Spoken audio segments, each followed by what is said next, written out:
বাড়ির বর্তমান পরিস্থিতি যদি না তোমাকে মোটিভেট করতে পারে, তাহলে দুনিয়ার কেউ কোনোদিন তোমাকে মোটিভেট করতে পারবে না। তোমরা একটা কাজ করবে, শোনো।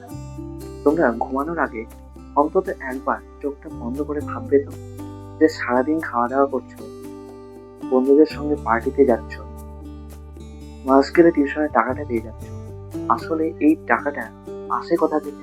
দেখবে কারো বাবা টোটো চালায়, কারো বাবা দিনমজুরের কাজ করে, দিয়ে সেখান থেকে টাকাটা পেলেই তোমাকে মাস গেলে টিউশনের টাকাটা দেয়, তোমাকে বই কেনার টাকাটা দেয়। তো বাবা মায়ের এই সকল কষ্ট, এই সকল পরিশ্রম থেকে যদি শিক্ষা না নাও, যদি এইগুলোই তোমাকে মোটিভেট করতে না পারে, দুনিয়া কেউ কোনোদিন তোমাকে মোটিভেট করতে পারবে না। তুমিও জীবনে কিছু করতে পারবে না।